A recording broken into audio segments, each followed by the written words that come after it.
กองประชุมรัฐบาลเปิดกว้างครั้งที่ 1 ประจำปี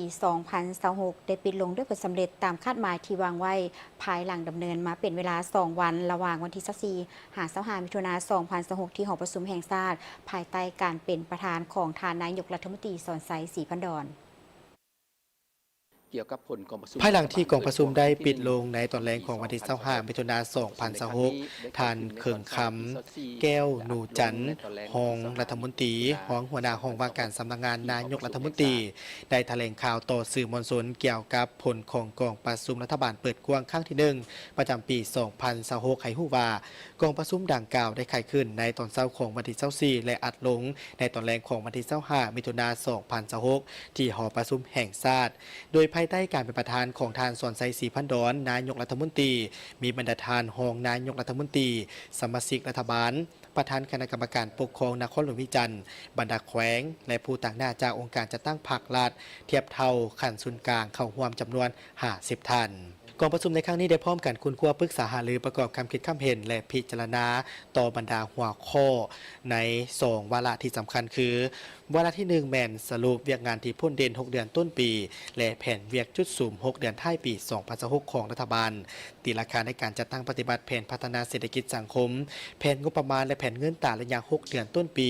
และแผนเวียกจุดสูมระยะ6 เดือนท้ายปี2026ต่อการสรุปเวียกงานพ้นเด่น6 เดือนต้นปีรัฐบาลก็ได้ซุ้มใส่การผันขยายและจัดตั้งปฏิบัติมติของกองประชุมใหญ่ครั้งที่12ของพรรคแผนพัฒนาเศรษฐกิจสังคมแห่งชาติ5 ปีครั้งที่10แผนพัฒนาเศรษฐกิจสังคมแห่งชาติประจำปี2026และก็มติกองประชุมสภาแห่งชาติเลขที่117ทับสพสลงที่21พฤศจิกายน2025ว่าโดยการรับรองเอาแผนพัฒนาเศรษฐกิจสังคมแห่งชาติประจำปี2026ซึ่งมีผลสำเร็จหลายด้านเช่นตัวประเทศได้กระสืบต่อรักษาได้เสถียรภาพทางด้านการเมืองอย่างหนักแน่นสังคมมีความสงบและเป็นระเบียบเรียบร้อยโดยพื้นฐานได้เอาใจใส่เก็บกู้อาวุธวัตถุระเบิดแก้ไขปัญหายาเสพติดแกงสแกมเมอร์การลักลอบขุดค้นแห่ธาตุการนำเข้าและนำใส่พาหนะบ่ถูกต้องตามกฎหมายและระเบียบการอย่างเข้มงวดซึ่งสามารถมั่งคดียาเสพติดได้ 1,786 เรื่องจับผู้ถูกหาได้ 4,025 คนจับกลุ่มแก๊งสแกมเมอร์ได้20 ครั้งกักผู้ถูกหาได้จำนวน 2,652 คนรวมมี 14 สัญชาติยึดของกลางได้หลายสมควรจับผู้ลักลอบขุดค้นแห่ธาตุอยู่ 12 แขวงและอยู่นครหลวงเวียงจันทร์พบผู้กระทำผิด 153 คนซึ่งมีทั้งคนลาวและคนต่างประเทศยึดรถจกได้ 72 คันรถด้าม 3 คันรถตัก 1 คันเรือ 10 ลำรถกระบะ 5 คันและอุปกรณ์อื่นๆเศรษฐกิจขยายตัวในระดับ 5% สามารถเก็บรายรับเข้างบประมาณได้ 52% ของแผนการปีปฏิบัติแผนรายจ่ายงบประมาณได้ 34% ของแผนการปีสะสมคลังสำรองเงินตราต่างประเทศกลุ่มการนำเข้าบรรลุ5 เดือนควบคุมอัตราเงินเฟ้อเฉลี่ยอยู่ในระดับ 8% พร้อมกันนั้นการก่อสร้างปรับปรุงโครงสร้างพื้นฐานเส้นทางขัว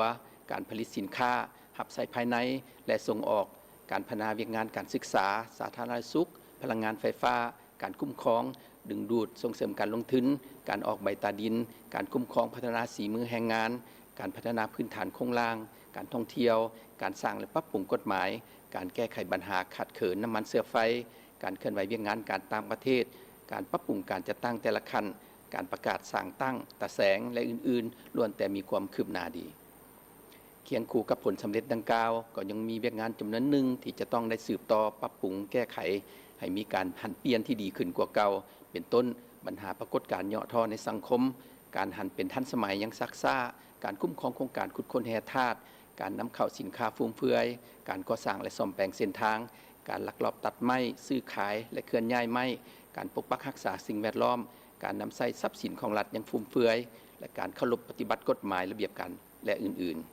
สำหรับแผนเวียกจุดสุ่มใน6 เดือนท้ายปี2026รัฐบาลและองค์การปกครองท้องถิ่นจะต้องได้มีการสืบต่อสุ่มใส่ในการพันขยายและจัดตั้งปฏิบัติมติกองประชุมใหญ่ผู้แทนทั่วประเทศครั้งที่12ของพรรคแผนพัฒนาเศรษฐกิจสังคมแห่งชาติ5 ปีครั้งที่10 2026 2030มติว่าด้วยการสร้างเศรษฐกิจเอกราชเป็นเจ้าตนเองในระยะใหม่มติของสภาแห่งชาติฉบับเลขที่177ทับสพสว่าด้วยการรับรองทิศทางแผนพัฒนาเศรษฐกิจสังคมแห่งชาติ ประจำปี 2026 และดำรัส 08 ทับลบ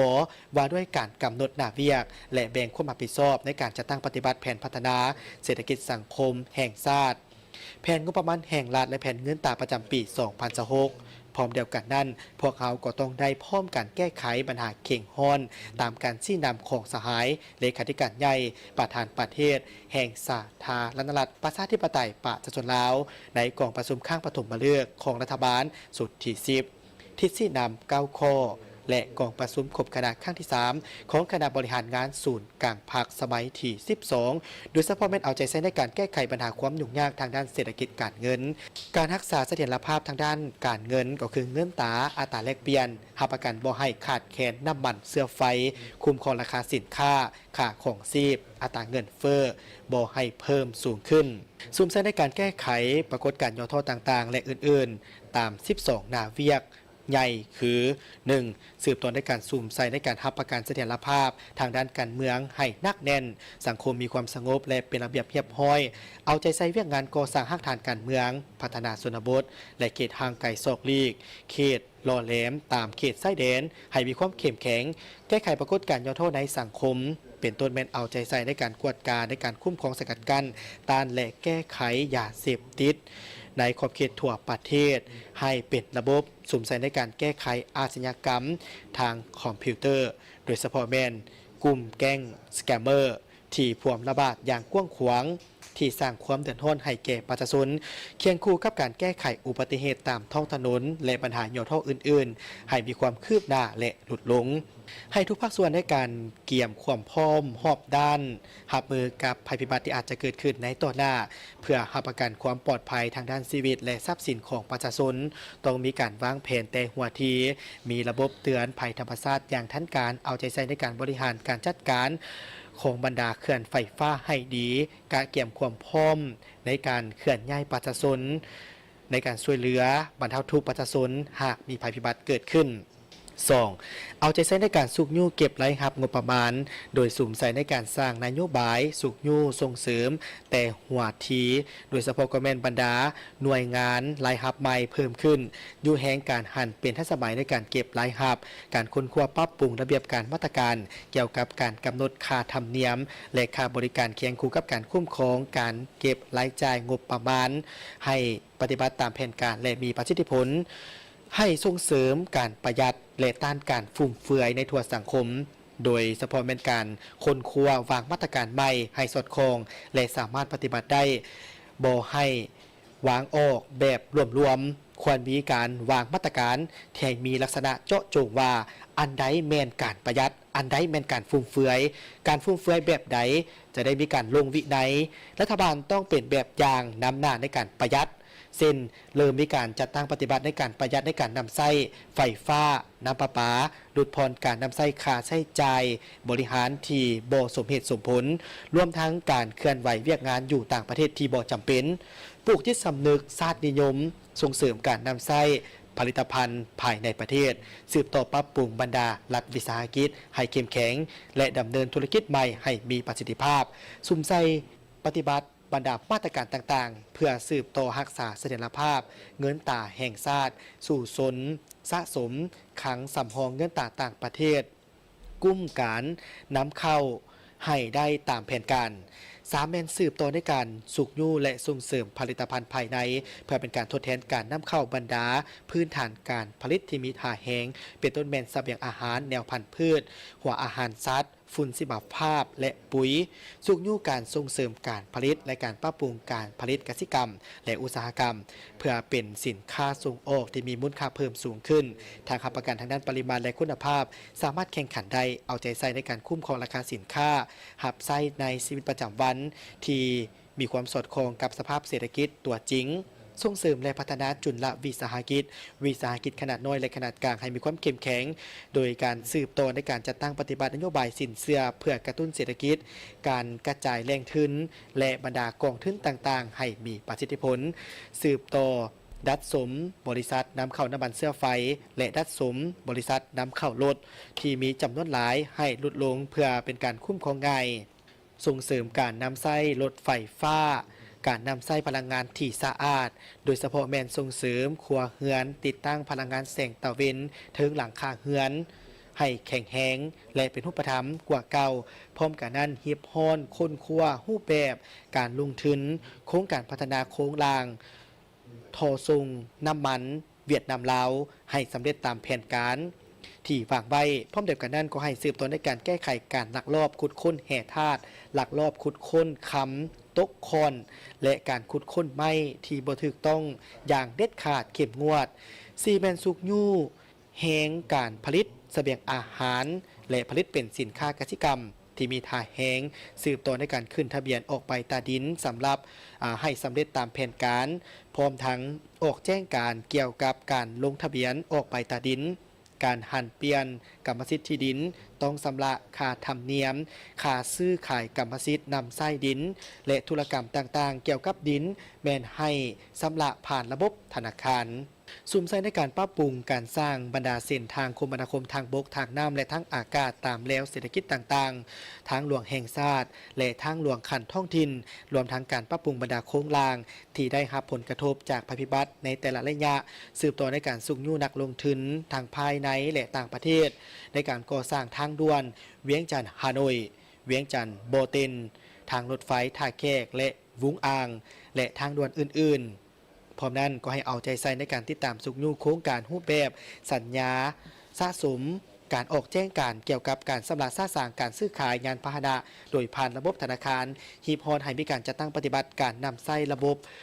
ลงทะเบียนรถสำหรับรถไฟฟ้า6แมนยู่แหงในการพัฒนาพื้นฐานเศรษฐกิจดิจิทัลให้แข็งแรงสามารถเป็นแขนงการท่าแหงในการสนับสนุนการเติบโตทางด้านแขนงเศรษฐกิจปลายแหลมเจ็ดเอาใจใส่ในการจัดตั้งปฏิบัติบรรดาคาดหมายของแขนงวัฒนธรรมสังคมที่ยังมีความคืบหน้าน้อยเป็นต้นเป็นการส่งเสริมการเข้าเรียนในการปรับปรุงคุณภาพการเรียนการสอนในทุกสั้นทุกสายสืบต่อในการแก้ไขปัญหาการขาดแคลนครูและการปะละการเรียนการเกี่ยมความพร้อมรอบด้านให้แก่การนำใช้ระบบหลักสูตรสามัญศึกษา6+3+3ส่งเสริมการเข้าเรียนอาชีวศึกษาและการฝึกอบรมวิชาชีพ8แม่นสืบต่อนำไส้กำลังแหงทั่วสังคมเข้าในการพัฒนากำลังแหงให้มีสีมือและเข้าสู่ตลาดแรงงานภายในและตลาดต่างประเทศพัฒนาระบบการคุ้มครองข้อมูลข่าวสารตลาดแรงงานที่ทันสมัยเพื่อสนองข้อมูลให้แก่การดัดสมการสนองกำลังแหงและการเข้าถึงตำแหน่งงานและผู้ใช้แรงงานเกาแมนสืบต่อด้วยการสุ่มใส่ปรับปรุงโครงรางด้านสาธารณสุขทั้งส่วนกลางและท้องถิ่นเวียกงานส่งเสริมสุขภาพแม่และเด็กเวียกงานกองทุนประกันสังคมและประกันสุขภาพเวียกงานสักวัคซีนกันพยาธิและเวียกงานรักษาสุขภาพขั้นต้นและการสร้างความเข้มแข็งให้แก่เวียกงานสกัดกั้นและเฝ้าระวังการแพร่ระบาดของพยาธิต่างๆตามฤดูกาลคุ้มครองสถานที่บริการปิ่นปัวทางภาครัฐและภาคธุรกิจรวมทางบุคคลนิติบุคคลที่ได้มีการดำเนินการปิ่นปัว10แมนสุ่มใจในการปรับปรุงเวียกงานวัฒนธรรมสังคมและการอนุรักษ์วัฒนธรรมและฮิตของประเพณีอันดีงามของชาติโดยการพัฒนาพื้นฐานโครงรางทางด้านวัฒนธรรมให้สมคู่กับการเสริมขยายเวียกงานในปัจจุบันสืบต่อสุ่มใจในการปรับปรุงพื้นฐานโครงรางเป็นต้นแมนสถานที่ท่องเที่ยวเส้นทางและสิ่งอำนวยความสะดวกทางด้านการท่องเที่ยวอื่นๆ11แมนสุ่มใส่สร้างและปรับปรุงกฎหมายสำหรับแผนพัฒนาสภาหับห้องสร้างนิติกรรมลุ่มกฎหมายโดยเฉพาะแมนนิติกรรมแนะนำในการจะตั้งปฏิบัติกฎหมายให้ทันสภาพสุ่มใส่ปฏิบัติคำตัดสินของศาลที่ใส่ได้อย่างเด็ดขาดให้ได้หลายเละไฟ12แมนสืบต่อในการกะเกี่ยมเวียกงานการเคลื่อนไหวเวียกงานการต่างประเทศของการนำขันสู่ให้ดีเป็นเจ้าการในการจะตั้งปฏิบัติผลของประชุมการเยี่ยมยามต่างประเทศให้เป็นรูปธรรมและมีมรรคผลโดยเฉพาะแมนบรรดาโครงการหัวมือกับบรรดาประเทศเพื่อนมิตรยุทธศาสตร์ที่ได้มีการตกลงและลงนามวาระที่2กองประชุมเห็นดีด้านหลักการรับรองเอานิติกรรมจำนวน2ฉบับคือ 1. ห่างข้อตกลงว่าด้วยการจัดตั้งและการเคลื่อนไหวของคณะกรรมการปกครองตาแสง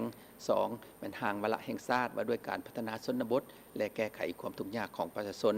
กองประชุมได้ชี้นำให้ภาคส่วนเกี่ยวข้องนำเอาบรรดาห่างนิติกรรมดังกล่าวไปปรับปรุงเติมบางด้านเป็นต้นเป็นการจัดเรียงเนื้อในและโครงสร้างนิติกรรมการอธิบายคำศัพท์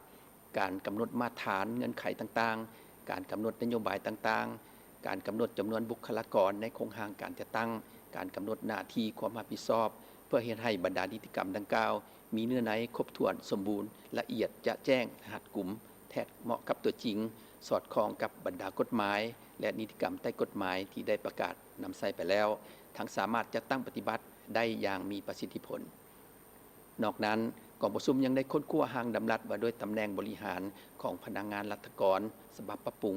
โดยได้ชี้นำให้คะแนนการเกี่ยวข้องนำไปสืบต่อค้นคว้าปรับปรุงระดมความคิดเห็นจากหลายภาคส่วนแล้วนำเข้าพิจารณาในกองประชุมรัฐบาลครั้งต่อไปตื่มอีกในตอนท้ายท่านนายกรัฐมนตรีได้เรียกร้องมายังบรรดาสมาชิกรัฐบาลจงนำเอาแผนเวียกชุดซุ่มใน6เดือนท้ายปี 2026 เข้าในกองประชุมได้เอกภาพกันไปปรับปรุงในแผนเวียกของคะแนนการตนให้ละเอียดและมีการแบ่งความรับผิดชอบในการจะตั้งปฏิบัติเป็นขั้นเป็นตอนและมีคาดหมายเวลาสำเร็จที่ชัดเจนสอดคล้องกับสภาพความเป็นจริงในแต่ละคะแนนการให้แข็งแรงและได้รับมากผลดีขึ้น